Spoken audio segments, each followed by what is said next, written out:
Chaplain at 6:30.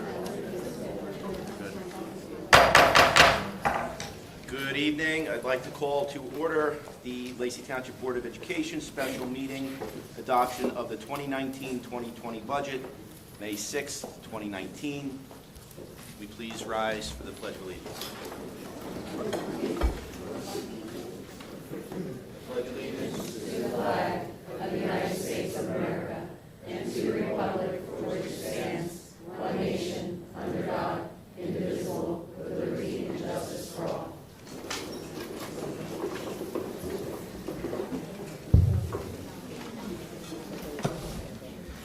Adequate notice of this hearing was given by publication in the Asbury Park Press newspaper on January 10th, 2019, and by posting the notice in the Forked River and Lenoka Harbor post offices, the Ocean County Library, Lacey branch, and by filing a copy with the Lacey Township Clerk as required by the Open Public Meetings Law.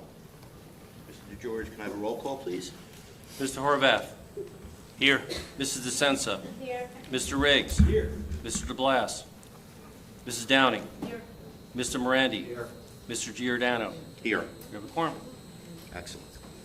At this time, I'd like to turn it over to Dr. Clark, Superintendent, for the report of the Superintendent.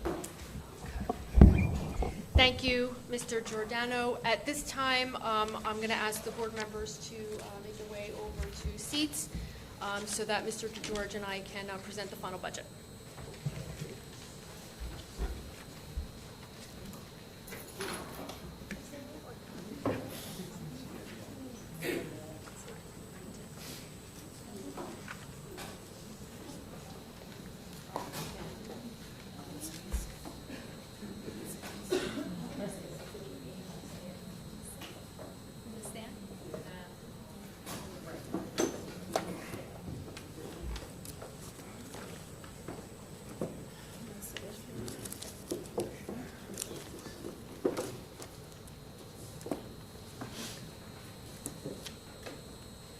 Okay, can everybody hear me?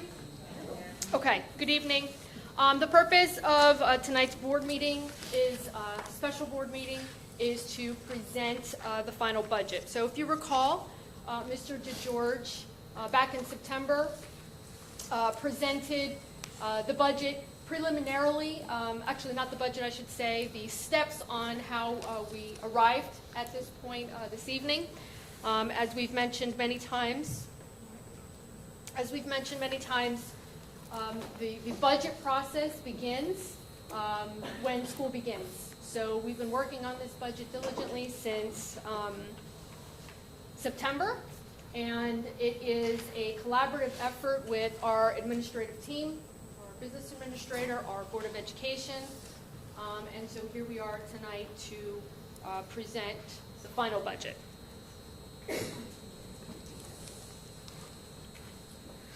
All right, let me start with the mission statement. So the mission statement was approved by the Board of Education back on July 21st, 2008. And the one thing that jumps out right away is the statement, the mission of the Lacey Township School District is to make student achievement its top priority. So student achievement is and continues to be a top priority for the administration, the Board of Education. I know our students, our staff, and our parents as well.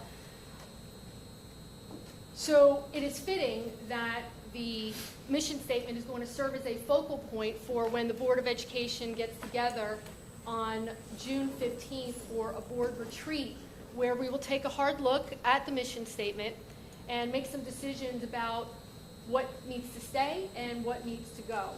And certainly student achievement is going to drive the decisions that we're going to make about board goals, district goals, and how all of those are linked to student achievement, and how that's going to be linked to the implementation of a new strategic plan.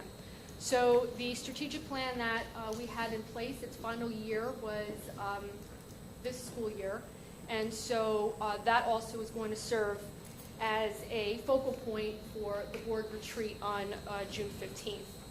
And all of that will take place with our Board of Education, who is, all members are listed here on the slide.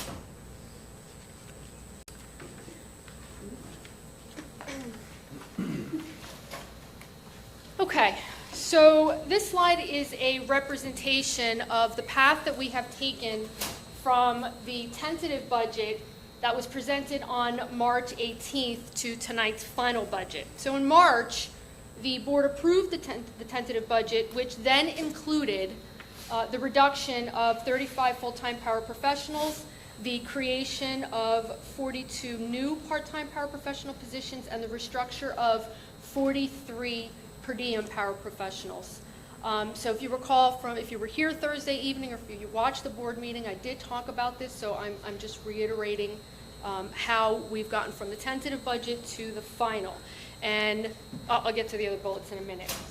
So again, last Thursday during the special board meeting, we presented alternative reductions that provided us the opportunity to restore paraprofessional positions.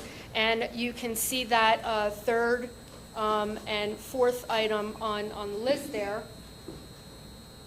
And the final budget, as I mentioned on Thursday, now eliminates 17 full-time paraprofessional positions in kindergarten and preschool, creates 16 new part-time positions in kindergarten and preschool, and restructures 43 per diem positions. So you can see that is reflected there in the slide. We also discussed the alternatives that we had to consider. And again, you're going to see that includes the elimination of 4.5 teacher positions, the elimination of 1 custodial position, the elimination of benefits for eliminated positions, the elimination of a 4th Class 3 officer, further reductions in curriculum and professional development, and the elimination of assistant coaching positions and supplies.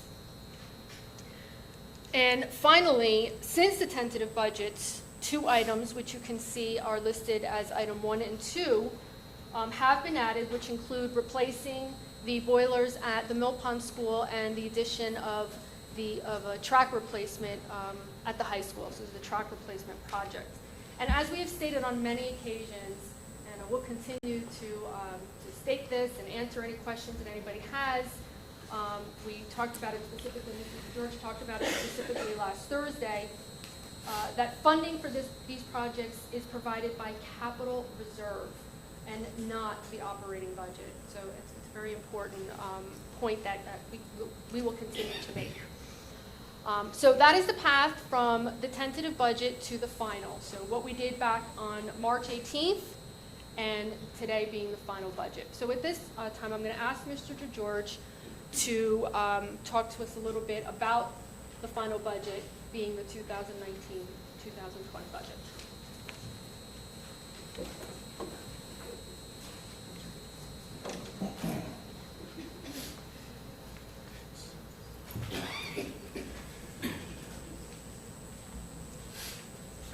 Good evening, everyone. These categories for the district budget ought to look very familiar. They are the very same categories that we've been talking about since September, as Dr. Clark referenced, the very first time that we spoke publicly about this 2019-2020 budget.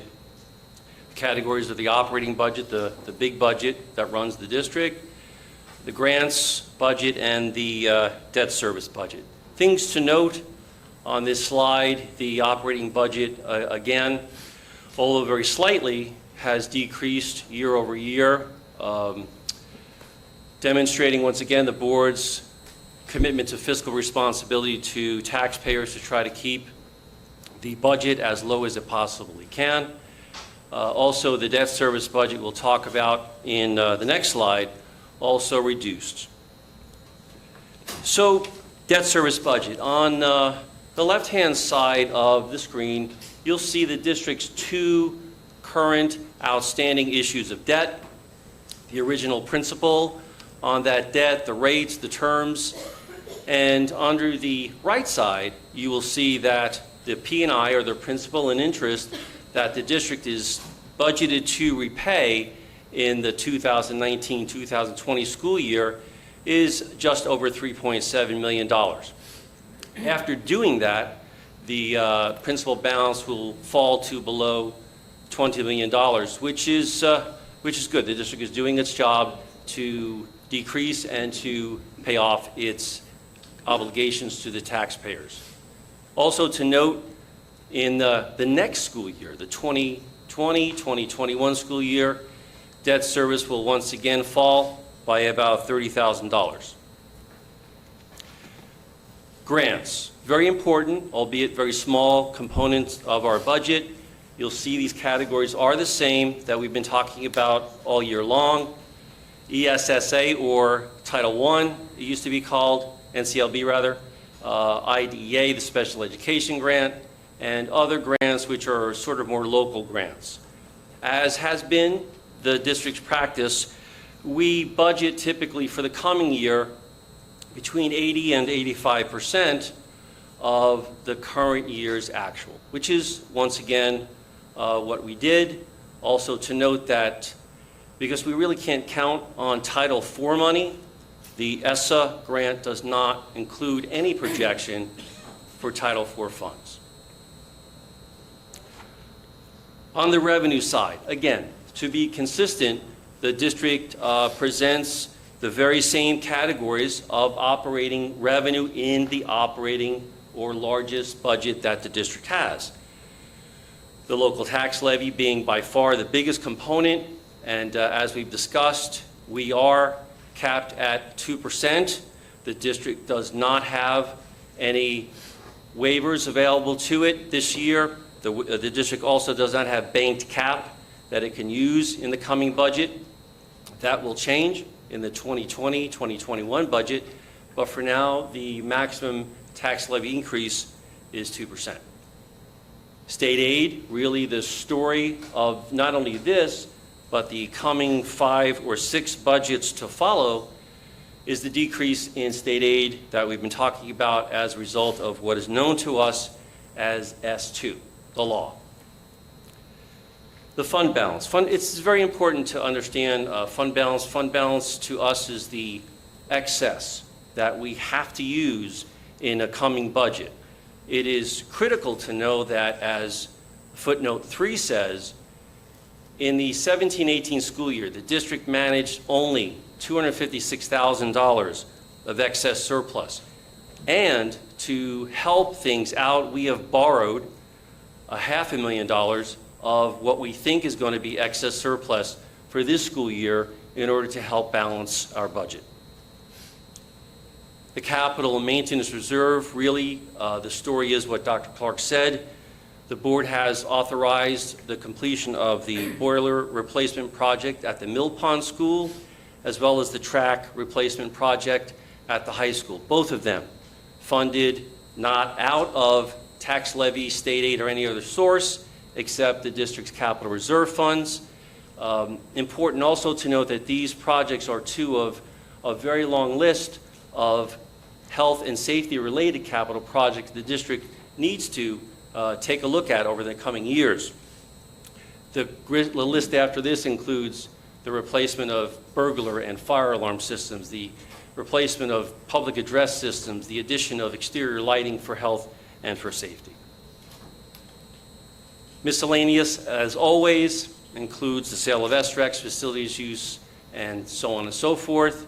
Again, you will see that, as on a couple of slides back, the operating budget is scheduled to decrease less than 1% over this current year.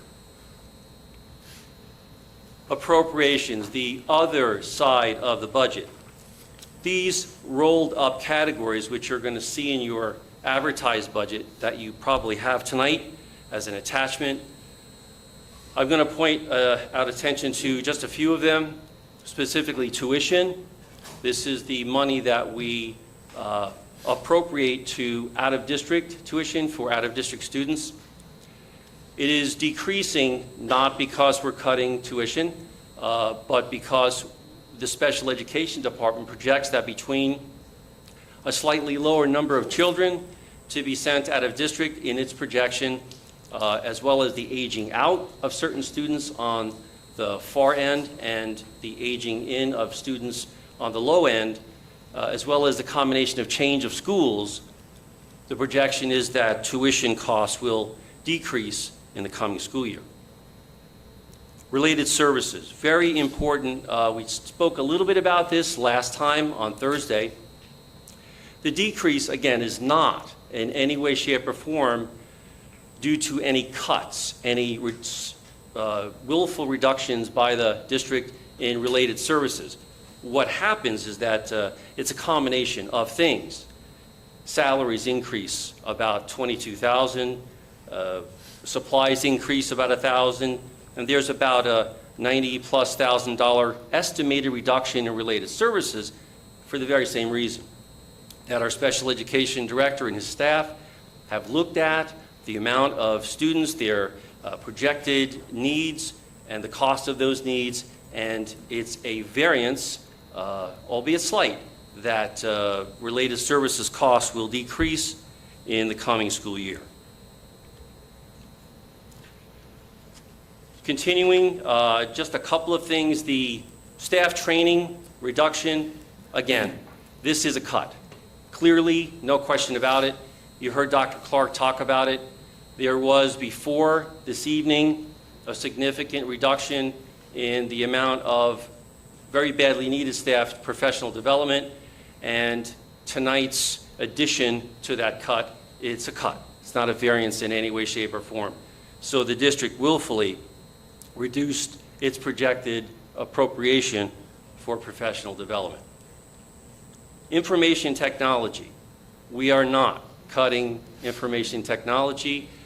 What we are doing, that resulting variance, is because we have this 18-19 school year have more expensive staff. We have staff who were in information technology who had higher salaries, who either left or went someplace else, and the people that replaced them are at a lower salary. So the variance is 100% related to compensation reductions because of staff changes, not a cut.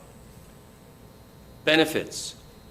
As Mr. Morandi and many of the other board members have said, this is the direct result of a collaboration between the Board of Education and the district's bargaining units to change every single employee in our district from what's known as Direct 10 benefits to a slightly lower cost plan, which is called Direct 15.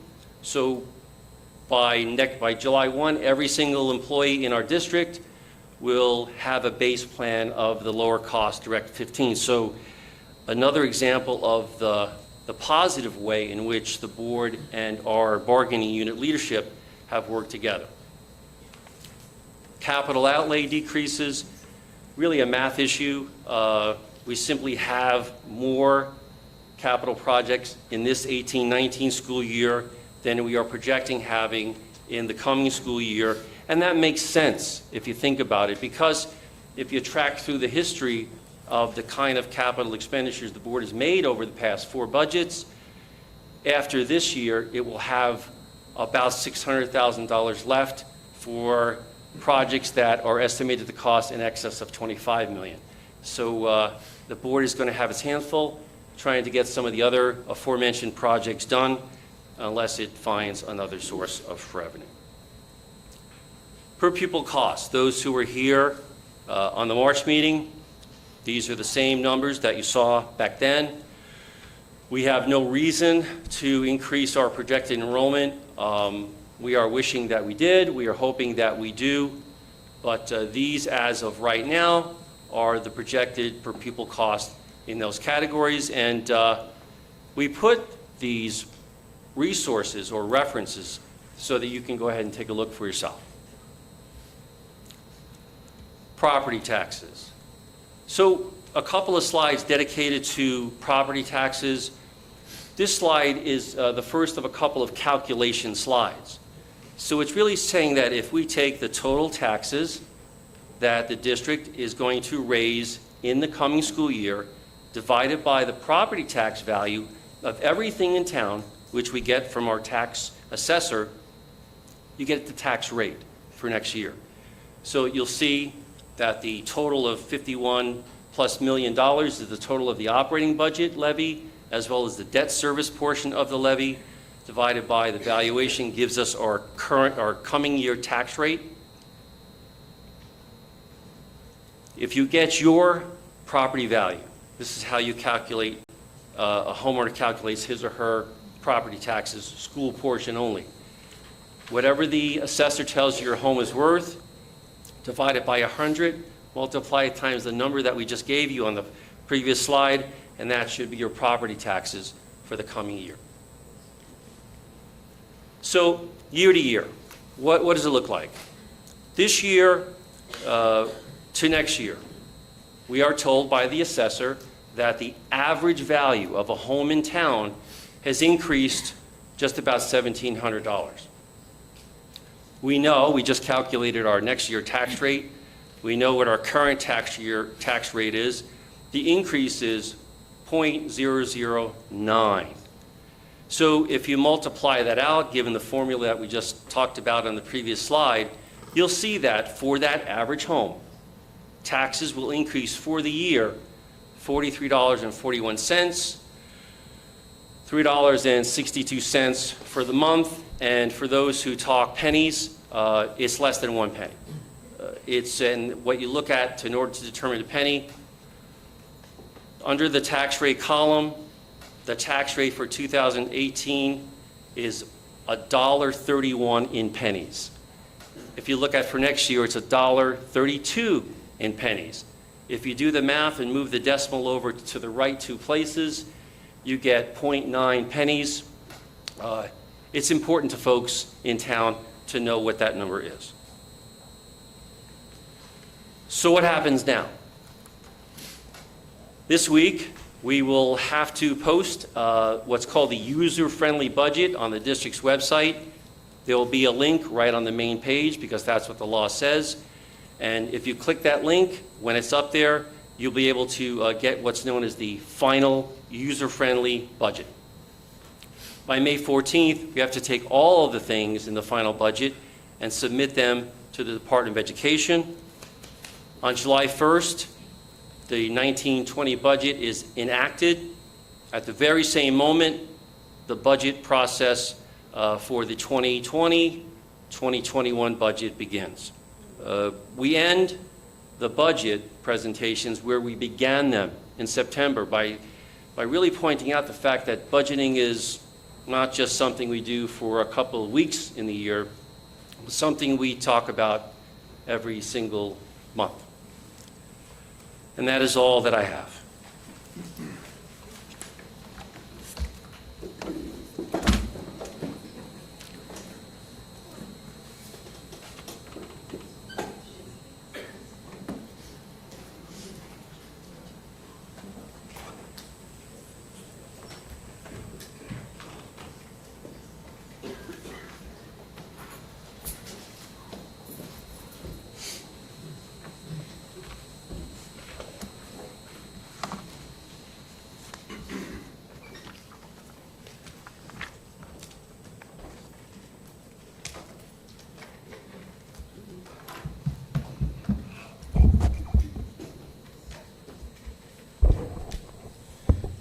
All right, at this time, I'd like to open the floor to public comment.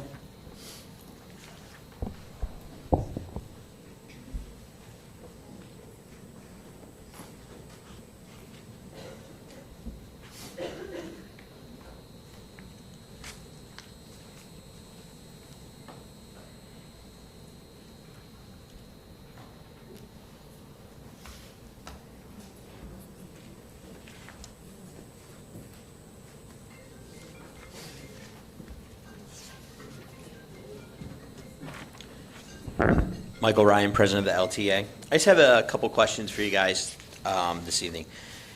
Mr. George, once the budget is approved, if it's voted on tonight, is it true that it would be flexible moving forward, or is everything set in stone? The reason why I'm asking is we have some cuts in there.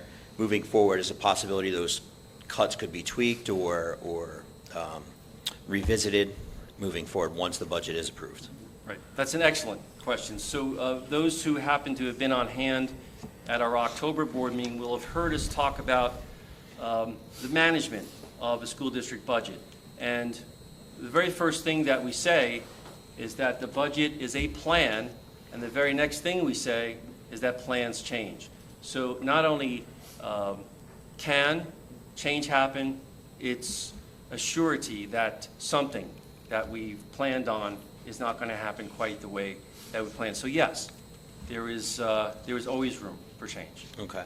Second question I had, some of the board members had mentioned last week something that kind of popped up on my radar with regards to exploring options for increasing revenues, things like a foreign exchange program, which kind of stuck with me a little bit, and then also the special needs facility, looking at something similar to Lakewood. I know with our high special needs student population and, you know, the community and parent support of our paraprofessionals of what's currently going on, how vetted or how much have we looked into those? Have they just been talk? Have there actual been some numbers crunched for those kind of avenues for, you know, exploring revenue as a resource? I can take it. Yeah, so I mean, we've had ongoing discussions over the course of the year, right, that this whole process takes. And, you know, you got to realize that there's a lot that goes into that. Sure. You know, you'd be looking at adding on to an existing school or potentially building a whole new facility. Okay. And so the discussions would be, where would that be located? You know, and then everything that goes along with that. So I would say discussions right now are preliminary discussions, Okay. but it's certainly something that this board has talked about at length over the last year, and we're going to still consider to talk about it. Okay. We'll still talk about it. And don't forget, Mike, we just had a change in our director, so it was brought up to the previous director. Mhm. So now we have a new director, we got him working on it too. Okay. And then I did have one more follow-up question. I know Andy Kim was in district today. I guess he'd be the person to talk to. How did that go as far as maybe getting in his ear about some legislative reform to the S2? Not too good. Well, that's not something that he would be concerned with at all. He cannot have any control over the state budget. is that Yeah, correct? I mean, He's you got to general. think about where he sits in regards to S2. He's very far removed from it. So, you know, all of us, what we did was explain to him how devastating these cuts are to this school district and how basically it's really impacting, you know, our professionals and our kids and the children. So, I mean, you know, he offered to have his office available if we wanted to continue to speak with him. But, you know, I think you got to go higher and into Trenton and still make a loud voice there. Got you. But And let then, me add to that. Sure. That, along with that discussion, what we offered is that if he is able to make any progress in getting the ear of those individuals who can make this kind of change, that we would be very willing to sit at the table and represent not only our district, but the other districts that are losing state funds. okay. And then that ties into my last question here. Do we have an update or status of the current lawsuit that we're in with the other districts as far as the restoration of school funding or the explanation of that school funding formula? So that's a great question. Right before I left to come here, I did see an email come through from one of the attorneys. I have not had a chance to read it. Okay. I know that there were some hearings going on this week, so perhaps it's an update about that. So Mr. DeGeorge and I will take a look at that and then provide updates if there's anything to share. Could that be something too that the district possibly throughout the summer could be updating on the website as well, just to keep, because I know in the summer, Absolutely. you know, kind of information kind of dwindles. All right. Thank you. Thank you.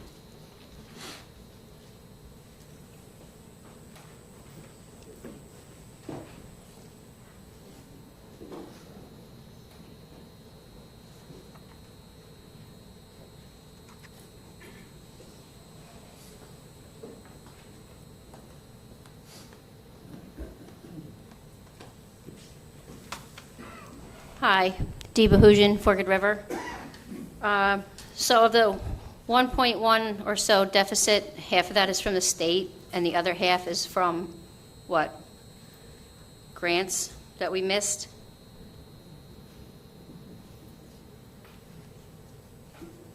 Repeat the question, please. The deficit in the budget this year is approximately $1.1 million.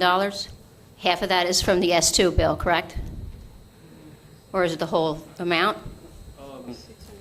Right, so it's really the culmination of numerous factors.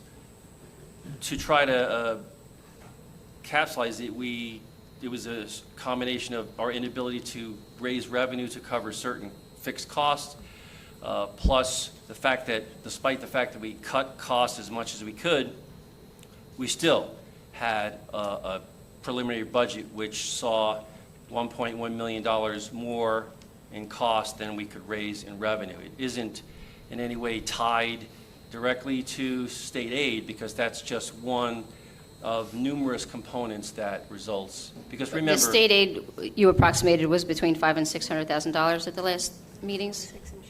right. And what about the other half Right. of the $1.1 million? So I'm just trying to figure out Yeah, so, how we got so, right, even if the state didn't cut it, we'd still be short of $500,000. I just want to know how that happened. right. Now, remember, on the appropriation side of a budget, costs don't stay the same from year to year. The best example, 2 examples of that would be salaries, right? We are Salary committed. increases, I understood We are that. committed to that. And well as the projected increase in benefits. Now, the combination of those two typically is greater than the increase in property tax levy, so we try once again to reduce costs, reduce supply costs, all of those things. Still, despite our best efforts to cut costs as much as we possibly could in the preliminary draft of the budget and to budget as much revenue as we possibly could, there's still that $1.1 million gap. So but it's not all state aid, and I can't say it's the other half is any one thing. It's a combination of things. And I was also wondering why, whenever we have Red Night Out or a speaker that we want to come see, we get a lot of robocalls, emails, and text messages. Why haven't you tried to get the other parents who aren't directly affected by this involved in the S2 and calling the state and legislature to try to fight what's happening? And that's been asked before. So robocalls, automated calls. Last Thursday, a gentleman came up, offered his assistance in starting a committee. As I mentioned, I've been meeting with the PTA presidents, so automated calls may be something that we will utilize.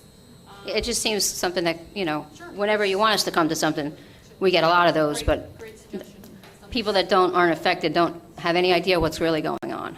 So, and I was looking at the budget. It said assistant coaches cut 33,000. Is that all of them, or how many exactly assistant coaches did we cut?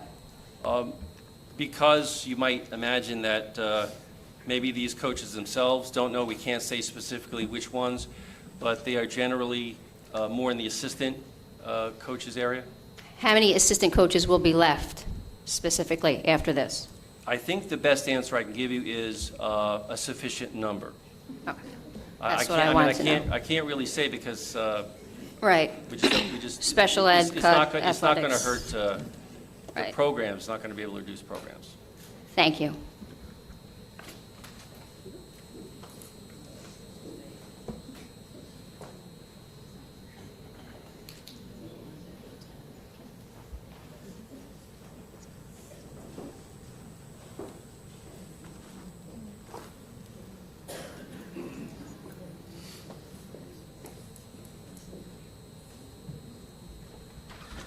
Good evening, Board. My name is Cody Carpenter. I'm a Lacey High School student. I'm a sophomore in our high school.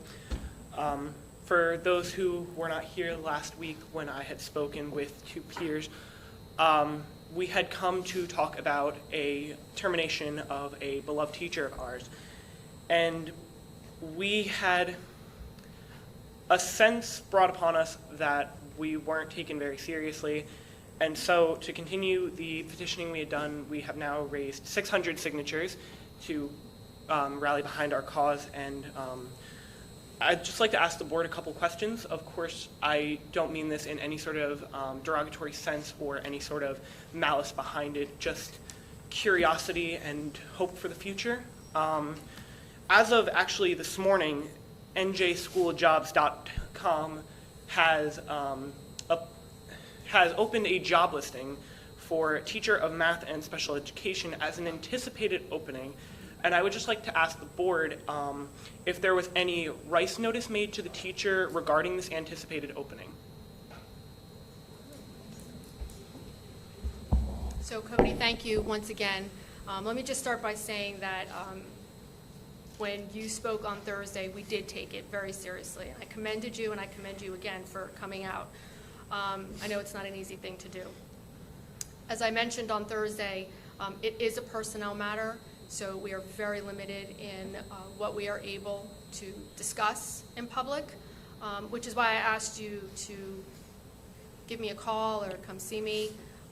Not that I'd be able to discuss personnel matters, but at the very least, I would be able to discuss the process with you to help you understand so that you can share with your peers why it is that we can't discuss certain things that are related to personnel matters. Of course, and I'm not talking directly about any, obviously, our cause is about a specific individual, but my question is non-specific. I was hoping that it would just be able to be put on record if there was a rice notice advised as per teacher rights for the anticipated opening. Right, so let me answer that question globally, so it's not related to any one person. Of course.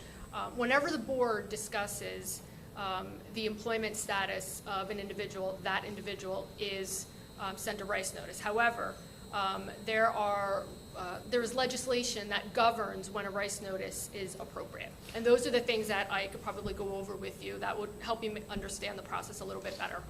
Of course.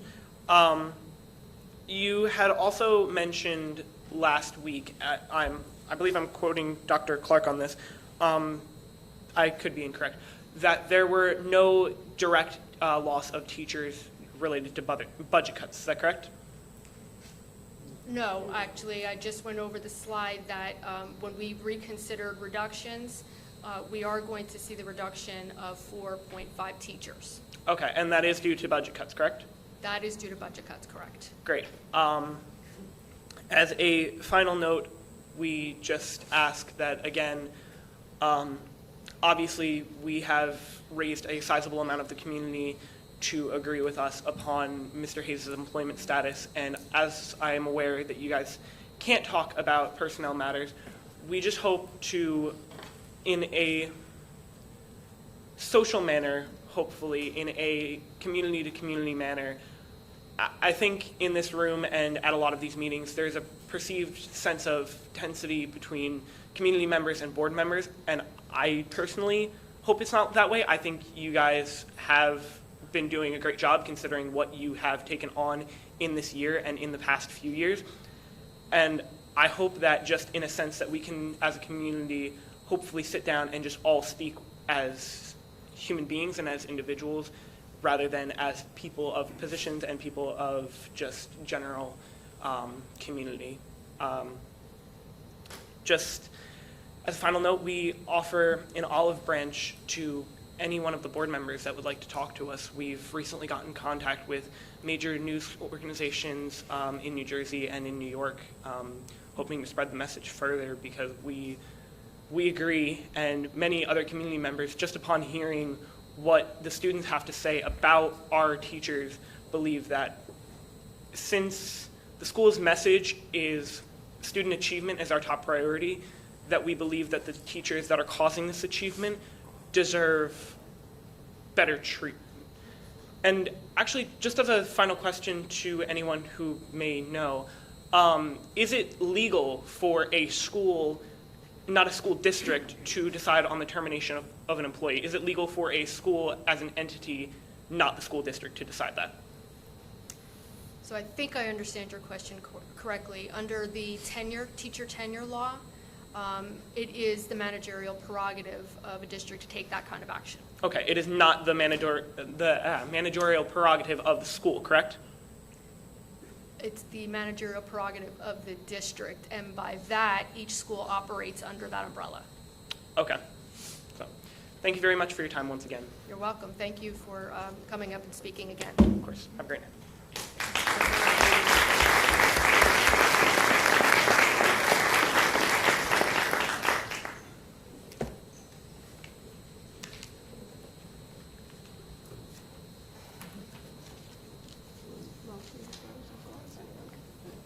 All right.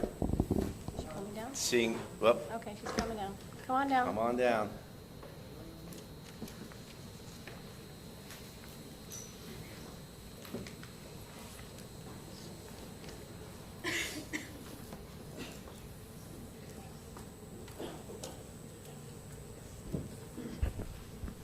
Hi, I'm Emma Davis. I'm also a fellow student of Lacey High School. You may recognize me from the September board meeting where I discussed Girls Nation. I am here to just present a statement regarding the topic which Cody Carpenter discussed. Mr. Hayes is a very important part of the Lacey High School community. He has started several clubs which are known for their high attendance and popularity, such as Tabletop, which has about 25 students attending on average per meeting, as well as the Esports Club, which has already about 60 proposed students who wish to attend. He also is well known within the arts category of the school. He helps a lot with things like drama, and we really appreciate him quite a lot because he, I feel, is a teacher who really exemplifies your mission statement. He has taught us many important life lessons, as well as teaching students what they need to know in terms of mathematics. He has taught us to appreciate and not take for granted the things that we are given, and to know that we are appreciated as students. And I just feel that it is very unfair for him to be terminated on such short notice, considering how much he has contributed to the school community within such a short time. Thank you.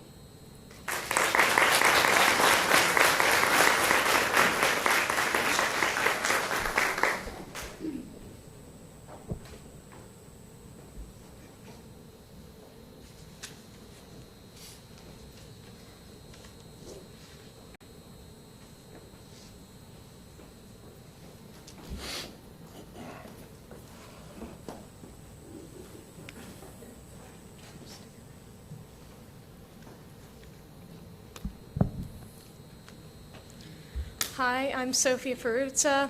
I'm a Lacey senior and a choir officer and also a high-functioning special ed student. I'm Trinity Clark, and you may recognize me from the various other board meetings I've spoken at.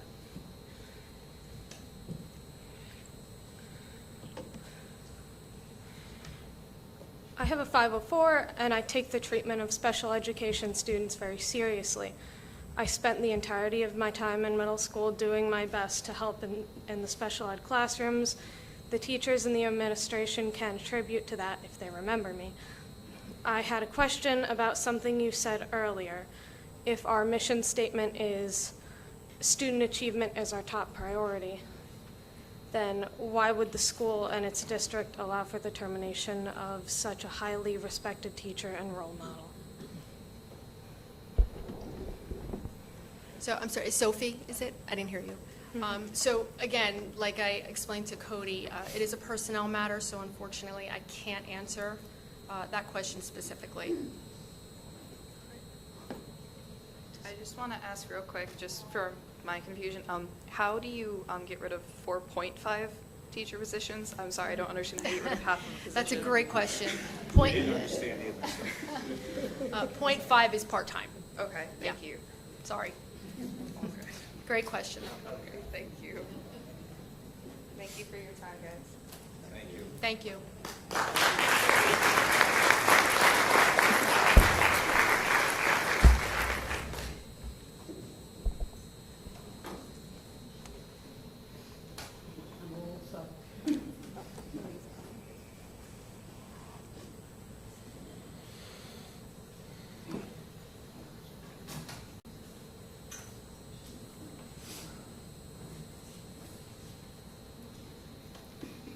Short. Good evening, Maria Akinpor, Nautilus Boulevard, Forked River. Before I make a comment, I just want the show of hands on the paraprofessionals. How many of you have worked with my son David, know my son David, have been involved with Brian, Jennifer, Alice, any of the paraprofessionals here work with them? This is the continuity that the parents are fighting for. Because this is not going to go away. This is my last year here, and I might not even go away. This is what we're wanting, to know that the people that, Nikki Bentley, who had my son for preschool, who's in OCC now, thank you very much, is still here. And the people she was with, the paraprofessionals, are still here. And I think those beautiful children that we saw last meeting, they deserve to have that continuity in their life here in Lacey Schools. To know that if Beth's not here, then Elaine is here, and if Elaine's not here, then somebody else is here, and so on. And it's not going to stop with this budget. We've said it before, the next 4 or 5 budgets is scary, that we might not have this continuity. And I think we just want to keep that in mind, that it's so important that these kids know who they're being with, not just in kindergarten, but in high school and beyond. So thank you all. It takes a village to raise my son, I know it does.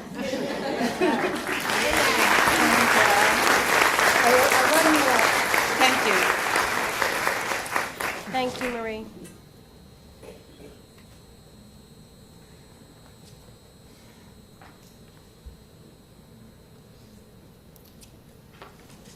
All right, seeing there's no more public comment, I'll close the floor to public comment. Motion to close the floor. Move it. Okay, at this time, we're going to have 2 motions, and I'm going to ask Mr. DeGeorge to review them. The first one, number 6, is the amendment of the 2019-2020 school year tentative budget. And then the second one is the adoption of the 2019-2020 school year budget and tax levy. Right. Yes, thanks, Mr. Giordano. Item number 6 is everything that Dr. Clark spoke about toward the top of the budget presentation. It is what we call a crosswalk, a true path from where these account categories were in the tentative budget, what has increased or decreased in that category, and what the final amount is in those categories.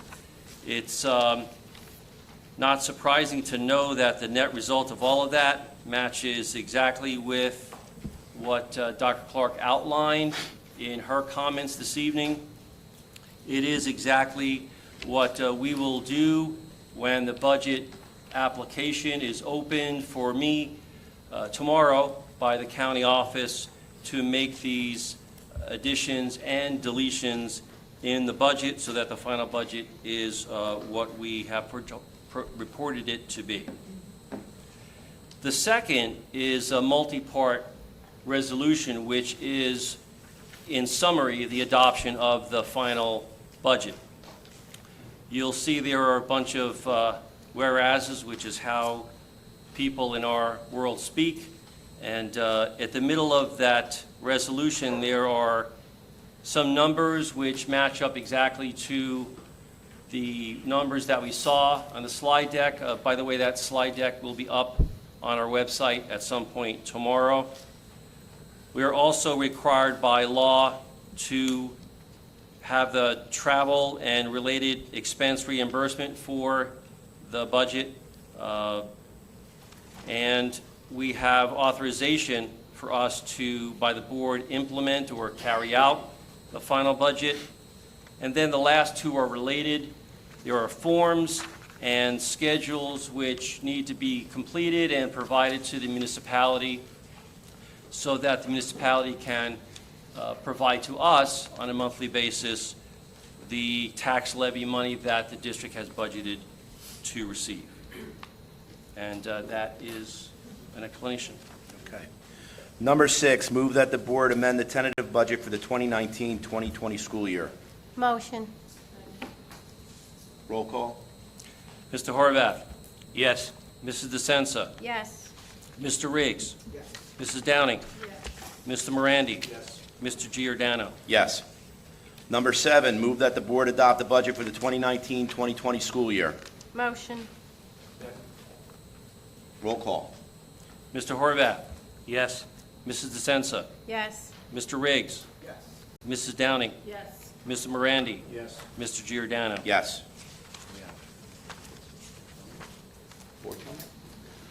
All right, at this time, I'd like to open it up to board comment. I'll start with Mr. Horvath. First of all, I'd just like to thank everybody for coming out. I know over the past 3 meetings at least, we've had a lot of public comment, and I think it's been productive. I'd like to think that the board has listened to the public and tried to look at all sides. And it's my hope that we accomplished what was my goal, which was to protect the students, and especially our most vulnerable students, as much as possible. It's unfortunate that we had to take the huge cut from the state that we did, but I intend to keep fighting that battle no matter what happens, and look forward to getting this behind us. Thank you. Mr. Riggs? So we did have a meeting with Andy Kim today. As we said before, I have no idea how productive that's going to be on any level. As our president said, you know, it's not really him. He's kind of far removed from what's going on. But we keep getting in their ear and we keep trying.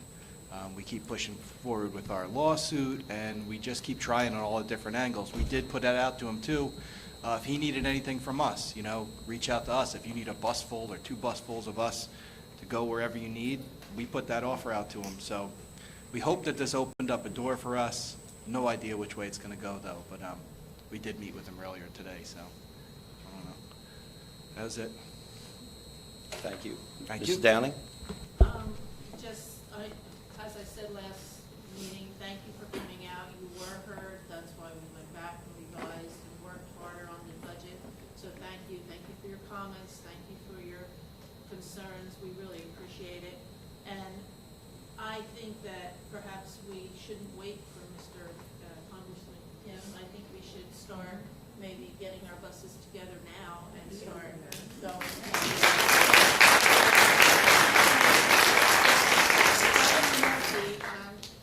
I mean, I worked in Thomas River and I saw 27 buses go down the road to Trenton, and it was very powerful, but we haven't heard anything about, from the governor, nothing. So I think we need to even be more forceful, and I think Lacey has to show the face there. So,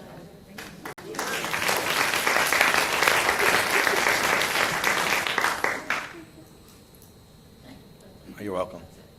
Ms. DeSenza? I was just thinking about giving out Senator Sweeney's chief of staff's cell phone number, but he might not appreciate that just yet. Do it. Mark Magyar. Because that's where the problems are. It's Senator Sweeney's office, and I'm hoping to see him. Next Thursday is Legislative Day in Trenton, and I plan to go. This gentleman has given me so much lip service, you have no idea. All talk, no action. Mark, here we go. Wait. Oh, gee, did I delete it? Oh, here it is. Okay. It's a 908 number, 908-246-8468. And he's like a chief with Senator Sweeney, and he came to speak to the School Board Association Delegate Assembly in November of 2018. He promised assistance, of course, that never, ever took place. So I am doing my best at all times. And what's his name? Mark Magyar, M-A-G-Y-A-R. I think if you Google him, you will find him on Senator Sweeney's site. And today was a very important day for the Lacey School District as we hosted Congressman Andy Kim this morning at the high school. He said he enjoyed his welcome and the students had a great experience talking with him, and I will be following up with him at a later date. On Monday, April 29th, I spent an entire day at the middle school and the Mill Pond School shadowing more than 5 paras. There is no debate that it is a difficult job. I thank the principals and staff that welcome me into their classrooms, and especially all the paras that do those difficult jobs. And since I was a substitute teacher for 5 years in New York, believe me, I was put in special ed classrooms and didn't know it until I got there. Those made for interesting days. While the board appreciates the efforts and at suggestions for cuts, please understand that capital improvement funds and capital reserves can never be used for ordinary expenses, such as salary and benefits, and Mr. DeGeorge explained this in detail. And I thank him for his PowerPoint presentation tonight explaining the details of this final budget. Phil Murphy and Trenton, hands off our budget, no more cuts. The governor's office is 609-292-6000. Call and complain. Flood that switchboard. And if you want one of these school board seats, there are 3 available in November. The deadline to file as a candidate for 2019 is July 29th. You have some time to think about it. It's a 3-year term, so please be prepared to sit here for 36 months. Join us on Monday, May 20th for the next business meeting to be held in the auditorium. I'm going on 6 years, not missing a meeting.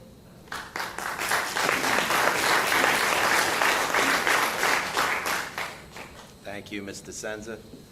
Mr. Morandi. Thank you. First, I'd like to say I'm very impressed with our students that came up and spoke. And Cody, if you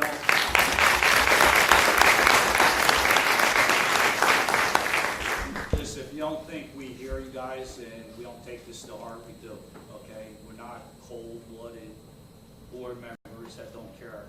You know, this has been an ongoing process, and listen, it doesn't sit well with any of us. Unfortunately, we only could do so much. And we did put a lot of time, and like I said, along with the LTEA, the committee, the finance committee, the administration, the rest of the board, we put a lot of time into this, and you know, we constantly talk about what other people say. We take a lot of input, and you know, we try to do the best we could. So, with that said, you know, it's still a continuing process. Like Mr. DeGeorge said, everything's flexible. You know, we just got to see where we can tweak here and tweak there. So we're still working, and July 1 comes, we start next year's budget. So thank you very much. Thank you, Mr. Morandi. I want to start off by recognizing, and you stole my thunder a little bit, but Emma, Sophia, Trinity, and Marin, is it? Cody Park, oh, no, Carpenter, okay. My notes are bad. But regardless of the outcome, you know, you guys did something special tonight. You got up and you spoke and you stood for a cause, and I think that's truly to be commended. You know, as Mr. Morandi said, we don't sit up here as heartless people that have no feelings. You know, the last 3 meetings and the last 5 years, now in year 6, when we go through certain meetings and there's certain public outcry or there's certain feeling in the room, don't think that we sit up here and we don't empathize, we don't feel, we don't listen, we don't hear. You know, we went back to the drawing board numerous times to try to work on this budget to come up with the best possible outcome. You know, we've talked about why we all do this. It's for students, number 1. It's for the taxpayer, number 2. And it's for our teachers, number 3. You know, I was a substitute teacher for 6 years in Asbury Park High School and here in Lacey. So I get it. I've been in a special ed classroom. I will be with Ms. Knapp in Cedar Creek School on Thursday to be with our paraprofessionals for the day there. As I said, you know, I would spend the day to try to understand. And I want you guys to know that. So students, you should be commended for your efforts. All the paras in the audience tonight, you should be commended for the amazing job that you guys do. Nobody wanted to do what we had to do tonight.